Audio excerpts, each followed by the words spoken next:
Hey guys, Barry, Ctech. I got a fun one for you today, and I'm just gonna put a disclaimer out there. I'm probably gonna make some of the Ford guys mad at me today. That's okay. But I wanna talk about a topic that I just recently did a video, and it's kind of talking about inventory situation in the automotive industry, and why is GM doing so well versus Ford and Ram.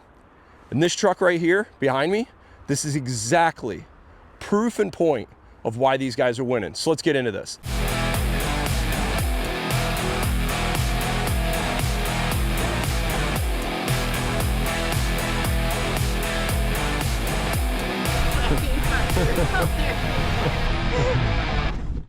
So if you've basically bought or purchased anything in the last 4 or 5 years since COVID, you've probably been extremely frustrated by a lot of manufacturers. What we're still continuing to see is shrinkflation.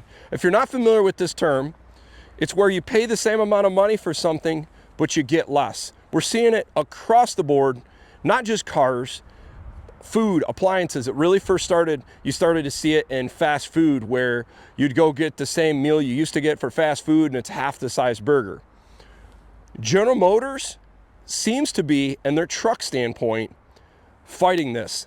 This truck right here doesn't look like anything special, right? It's just a Sierra HD 2500 double cab with a short box. Why this is special? This is a base level truck, a Pro. Basically the lowest trim level you can get on an HD truck. Check this out.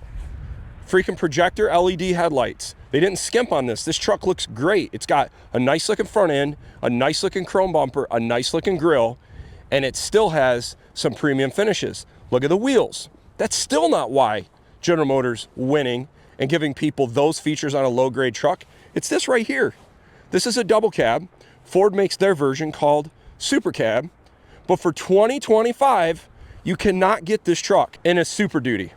They've done it for 30 years, but not for 2025. Here's what I mean. You could get a Super Cab in an F-250 and F-350 for 2025, but you can't get a 6'4" box or 6'6" box. You have to jump to an 8-foot bed. I know a lot of guys in construction world, in certain industries, where they want a double cab. They don't need the full crew cab doors, but they also need a short wheelbase for getting into job sites, construction sites, agriculture, whatever. They need a smaller wheelbase truck, and you can't get that in a new Super Duty. And it's really frustrating to a lot of people, and I've read some comments where people are like, I can't believe this is more proof. But the story gets better, and I just want to show you guys this, just so you know. This is a 2025. This is not a 24. The price, $58,000. This now is the second part of why this is a big deal. So let's get into this, and I want to go and compare to some Ford, Rams, and keep in mind, GMC is not the lowest cost GM full-size truck option.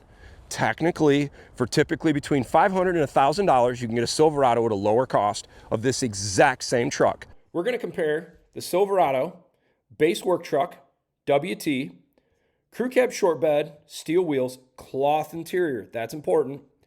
$53,895. We go to the Sierra. It goes up a little bit more, but you also get a little nicer. You get chrome bumpers, a little nicer looking front end. There's also a few other nice little finishes on the interior. $56,135. So here's where things get a little interesting with Ford for 2025. The standard option was, for a while, the 7.3 liter V8. I'm a big fan of this motor. I think it's really awesome. It's simple. It seems to be a pretty decent engine the last few years. But Ford gives you two V8 options. If you're okay with the 6.8 liter, this is where you're going to see a pretty high value truck option. You're not going to get the nicer steel chrome bumpers. You're not going to get the LED headlights, and you're not going to get as nice of interior as the GM trucks. But this is strictly my opinion, but I bet a lot of guys would also agree. If you want the performance of the GM 6.6, I get what the specs say for power and ratings. You really want to compare to the 7.3 liter Ford. So watch what happens here on the base truck. You go from $53,885. I just want this $1,000 option here. It's going to force you to spend $6,845, and it's going to bump you to the STX package. Now, the STX is a much nicer looking truck, in my opinion, than the standard XL. It bumps you to nicer looking wheels, nicer looking front end, grille, and a few nice little things on the interior. But if you just want the 7.3 and you don't want all that other stuff, it jumps you to $70,000. Also, if you want the heavier duty transmission, you also, for 2025, you can't get to 7.3 and a 250 with that transmission. This is the 10R100. You have to jump to the F-350. Whereas GM puts the same Allison 10-speed trans behind all of their 6.6 liter gas engines. So that's something you also want to compare on. Thirdly, Ram, they don't make two versions of the 8-speed transmission that goes behind their 6.4 liter gas V8. 250, 2500, 3500, same exact transmission.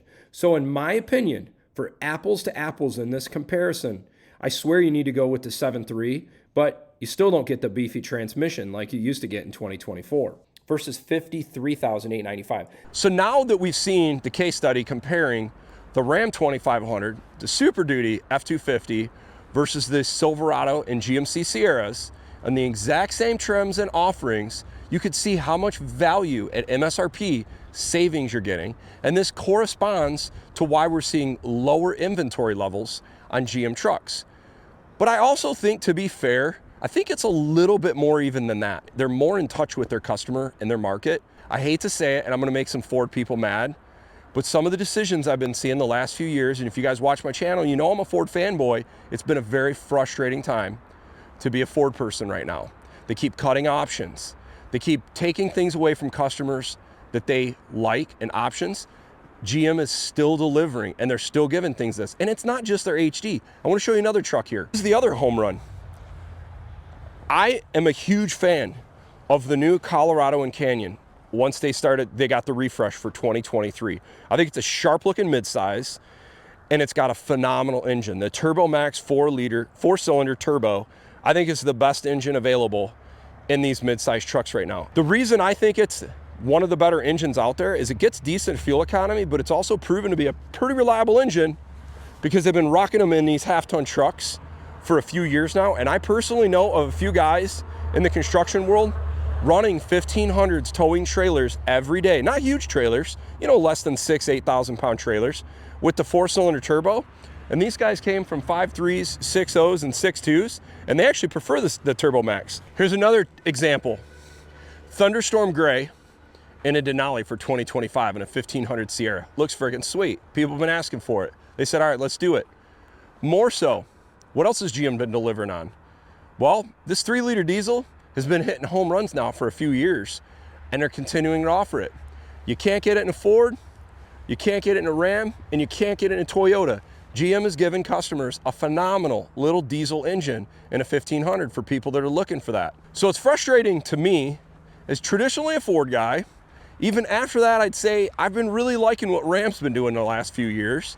Watching GM step up to the plate and just keep delivering and making some pretty decent stuff and giving people options. And you know, arguably, I've always thought GM made a pretty decent truck. My whole thing was, I didn't really maybe care for the interior, the ergos. Dude, the interior in the new Sierras and the Silverados, I think it's really nice. Personally, I think it's nicer than the interior of the Ford F-150 interior, and the dash layout, their gauges, everything just makes more sense to me. But when you start looking at the pricing, now we're starting to see why there's like no 2024 1500s of GMs left, and there's a lot of Fords. I think GM seemed to have taken the lead on, I don't know if I want to call it price gouging on their customers, but it seems like they were more in touch with, once we had all the inflation post-COVID, that they tried to be more competitive in the space. The 2500 or 3500, GM specifically, GM offers two engines. You've got the diesel and you've got the gas engine. Because of this, when you start looking at lower trim level trucks for people that are really on a budget, or a business that's on a budget and doesn't need $80,000, $90,000 trucks. And that's the big thing, guys, I've been trying to focus on is, I've read your guys' comments down below. People are like, man, I'm really frustrated seeing like these $80,000, $100,000 trucks. I can't afford that.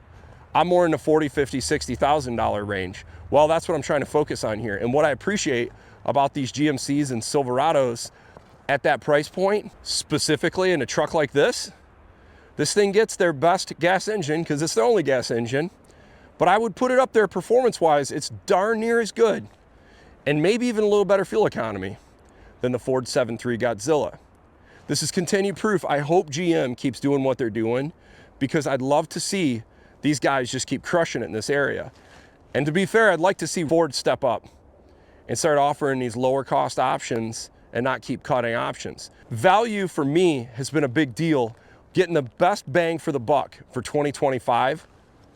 That's the reason I'm driving the 2025 Ram 1500 RHO, because I think this is the best value off-roading 1500 size truck available in 2025 when you consider all the technology, the powertrain, the vehicle, the capability, the discounts available at the time of this video in January of 2025. I think this is just a home run. So to my GM audience, I'm starting to sort of get it.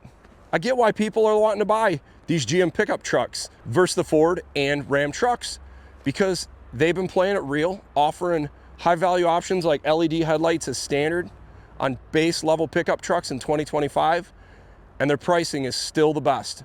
Good technology and good pricing.